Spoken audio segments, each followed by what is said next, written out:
What if I told you that some of the fastest cars of their time didn't look fast at all?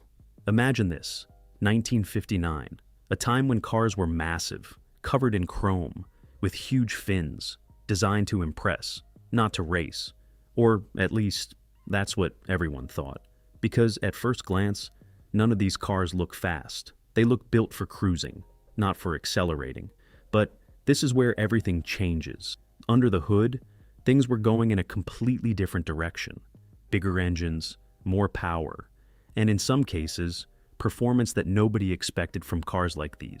And that contrast changes everything. 1959, Chevrolet Impala. This car didn't look fast, but it was one of the ones that started to change everything. Picture the scene, late 1950s, music playing, a brand new Impala rolling out of the dealership, shining, massive, full of chrome details, with those rear fins that seemed more important than anything else. No one looked at it thinking about speed. They looked at it for style, for presence, for the way it filled the street even when standing still. But Chevrolet was doing something interesting at that moment, because while the design was becoming more exaggerated, the engineering was becoming serious, very serious. And this Impala is the perfect proof. Under the hood, the 348 V8 with the tri-power setup, 3 carburetors, and one clear idea: more air, more fuel, more power.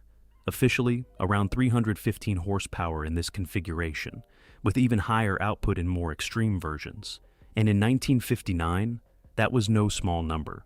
But here's the key point. It's not just about the number, it's about the contrast. Because nothing about this car prepares you for that. It's not low, it's not light, it's not aggressive, it's the opposite, and yet, when you stepped on the gas, it responded, faster than people expected. And that's what made it special, because this wasn't a car designed to be the fastest. But within its context, it ended up being one of them. There's an important detail here. 1959 was one of the years when manufacturers started competing not just in design, but in performance too. And Chevrolet understood that early. That's why the Impala wasn't just a beautiful car. It was the beginning of something bigger, a transition, where cars started to become both things at once: presence and speed. And when you look at the numbers, it shows. 0 to 60 miles per hour in around 8 to 9 seconds.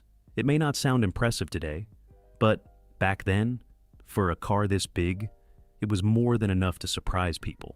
And that's exactly what it did, because no one expected this car to be fast, until it was. When you look at its value today, that's still reflected. A 1959 Chevrolet Impala with the 348 tri-power in good condition typically ranges between $40,000 and $90,000, with exceptional examples going even higher. It's not just a design icon, it's one of the cars that started to prove that even the biggest cars could be fast. 1959, Cadillac Series 62. This wasn't the car someone would choose to race, but that doesn't mean it couldn't, because in 1959, Cadillac was playing in a different league. While other brands were starting to flirt with speed, Cadillac focused on something else: size, presence, and a sense of superiority that didn't need explanation. This car didn't ask for attention, it took it. And that's exactly why. No one stopped to think about what it could actually do. Under the hood, the 390 V8 delivered around 325 horsepower, a serious number for the time. But again, the interesting part isn't the number, it's the context. Because this engine wasn't sitting in a lightweight coupe, it was here, inside one of the largest and heaviest cars of its time, and still, it kept up. On open roads, this Cadillac could run alongside much lighter cars, something that didn't match its image at all. And that's what makes it so interesting in this video. It doesn't surprise you with how fast it accelerates. It surprises you by the fact that it can. There's a key detail that helps explain it. Back then, Cadillac didn't need to prove anything. It didn't compete on numbers. It competed on perception, but even so, it made sure its cars were never slow. And that creates a very unique contrast, because this car doesn't look fast, but it also doesn't behave like a slow one, and that difference is exactly where the surprise lives. In numbers, 0 to 60 miles per hour was around 9 to 10 seconds, more than enough for a car of this size. But more importantly, enough to break expectations. When you look at its value today, that still holds true. A 1959 Cadillac Series 62 typically ranges between $35,000 and $80,000, with well-restored examples going even higher. It's not the most extreme, but it's one of the best examples of the core idea here. A car that was never meant to be fast, but clearly refused to be slow. 1959, Pontiac Bonneville. This car had something different, and it didn't try to hide it as much. Because while some cars of that era looked fast without actually being fast, the Bonneville was playing a different game. Pontiac, at that time, was already building a reputation. It didn't just want beautiful cars, it wanted cars that felt alive. And this model is one of the first clear signs of that. At first glance, it's still big. It still carries that exaggerated 1959 design. But there's something about it that feels different, more intention, more character. And that becomes obvious when you look at what it has. The 389 V8 with the tri-power system, 3 carburetors, a setup not built for efficiency or smoothness, but for response. Around 315 horsepower, but more important than the number is how that power is delivered. Because now, we're no longer talking about a car that simply moves forward. This one reacts. When you press the throttle, something happens. There's a more direct, more immediate, more connected feeling to what you're doing. And in 1959, that was rare. Very rare, especially in cars this size.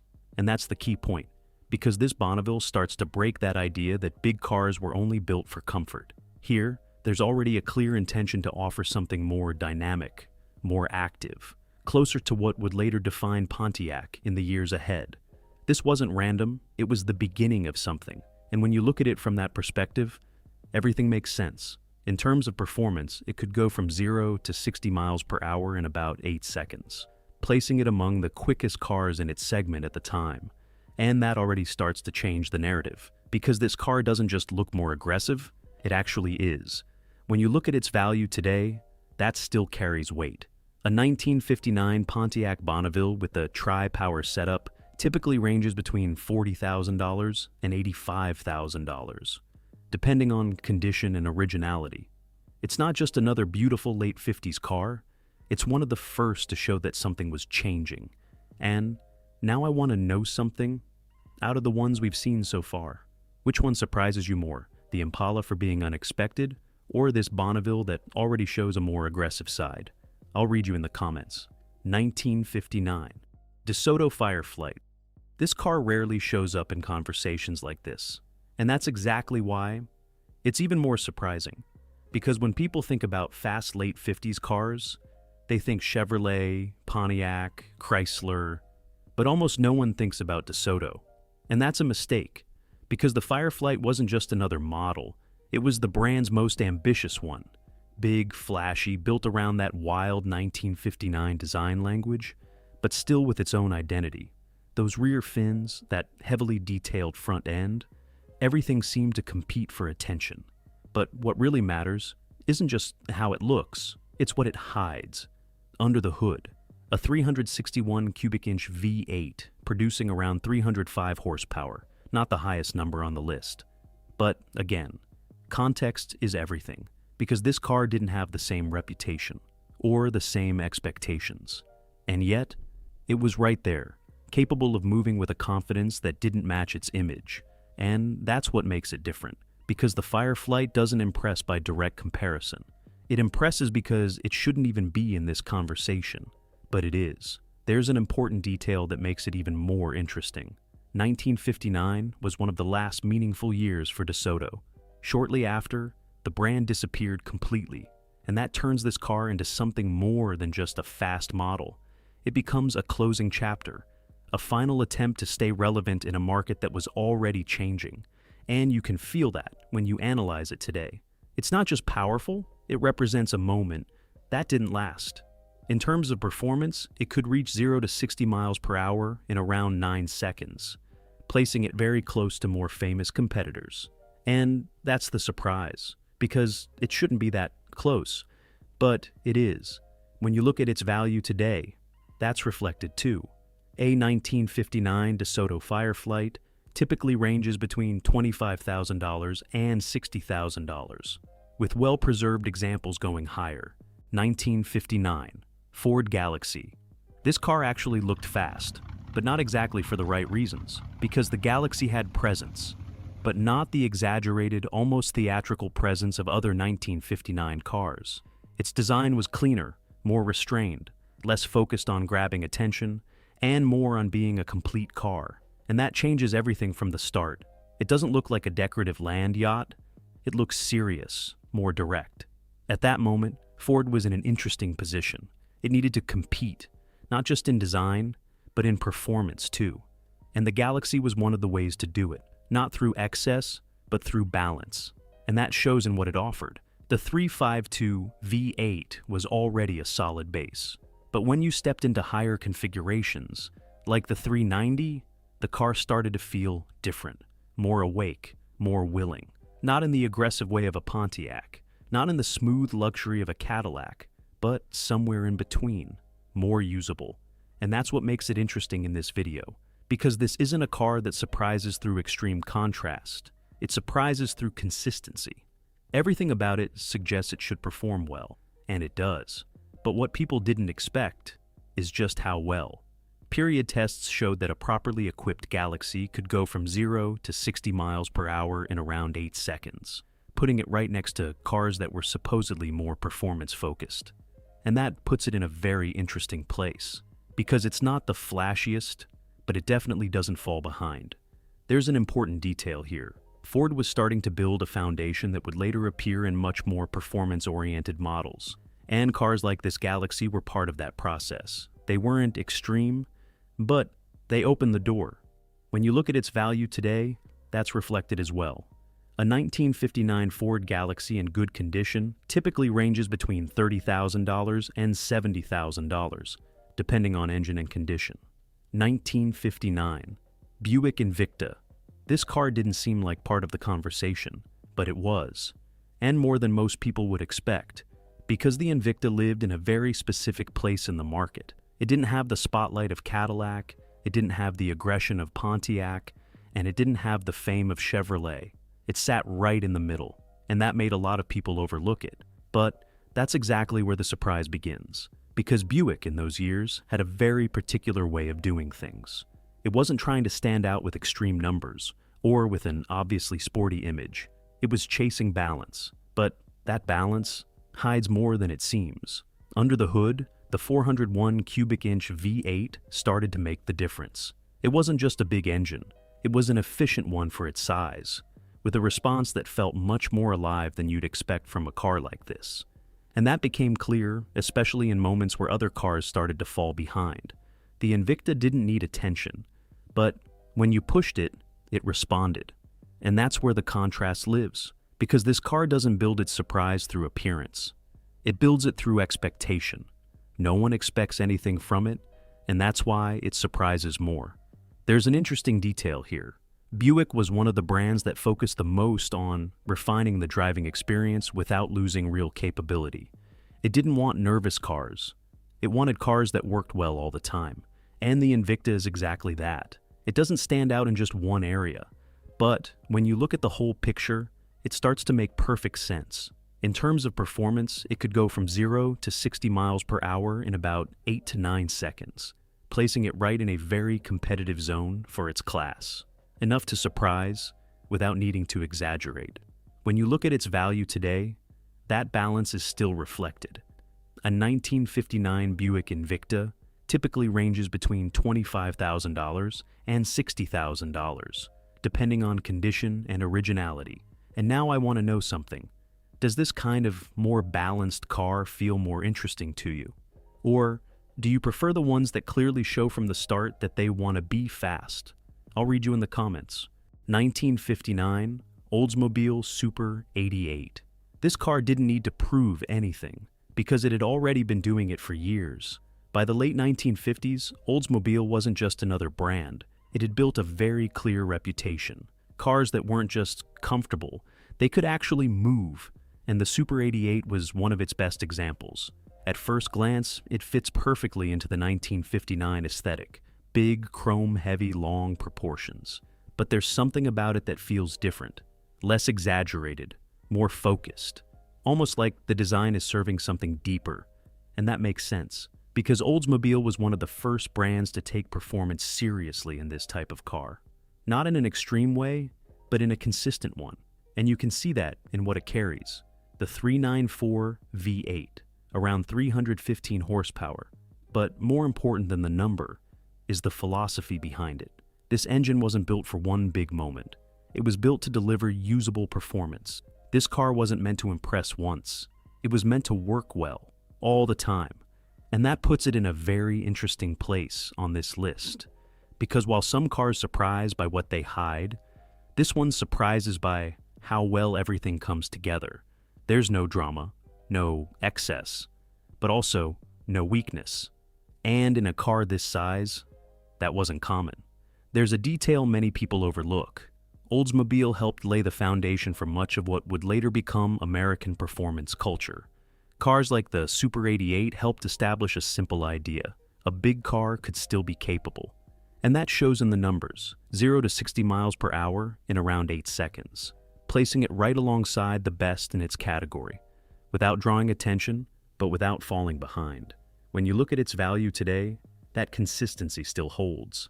A 1959 Oldsmobile Super 88 typically ranges between $30,000 and $65,000, depending on condition and originality. 1959 Chrysler 300E. This car didn't fall into the surprise category, because from the very beginning, it was already serious. In fact, if there was one car in 1959 that was truly built to be fast, it was this one.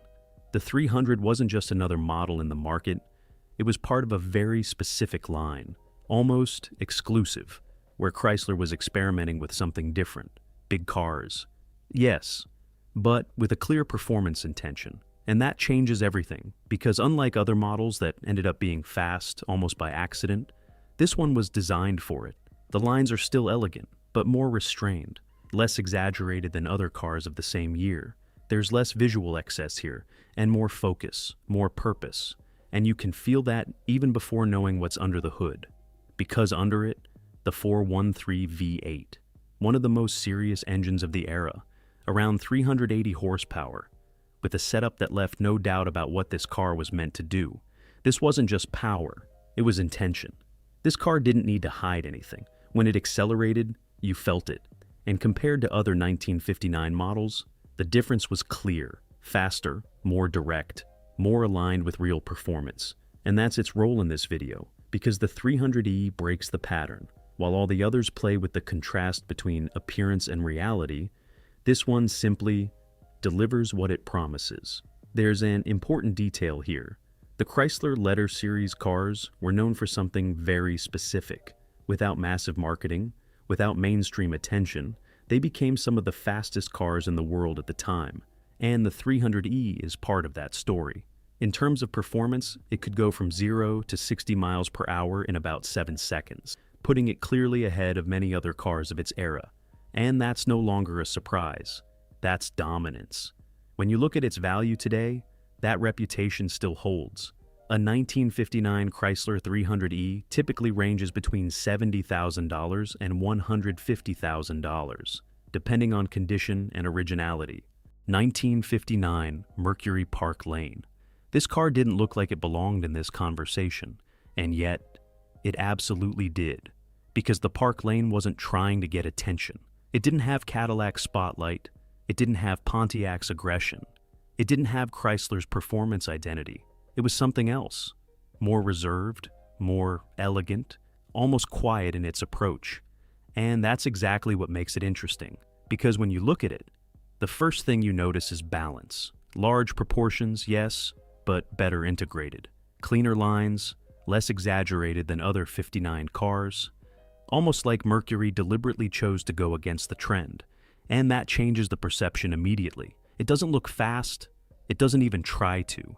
But that's where the deception begins. Because under the hood, the 430 V8 gives it a completely different dimension.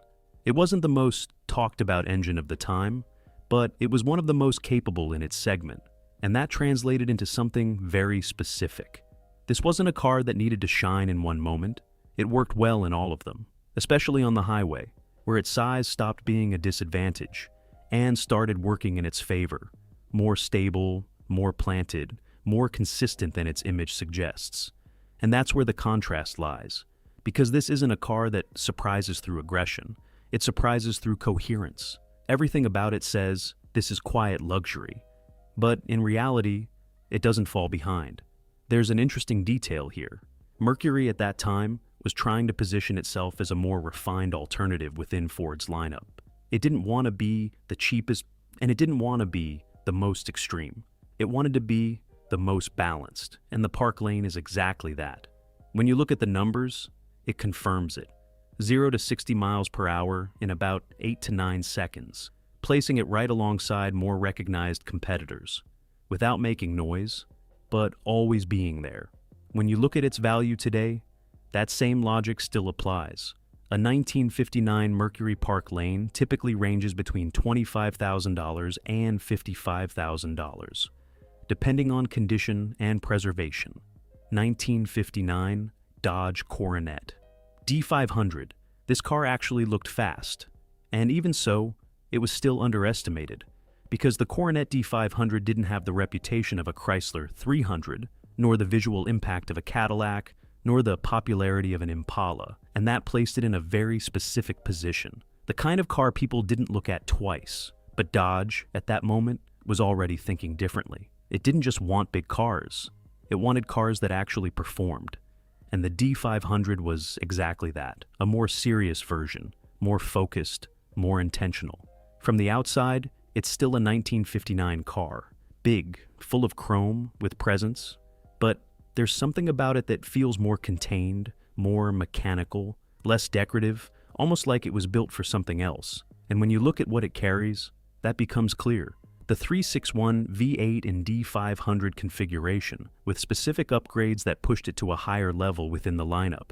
This wasn't just another engine, it was an optimized one, more refined, more prepared, and that translated into real performance. This car didn't rely on surprise or extreme contrast. It relied on execution. It was fast because it was built to be. And that became obvious especially when compared to other cars of the time. More direct, more consistent, more focused.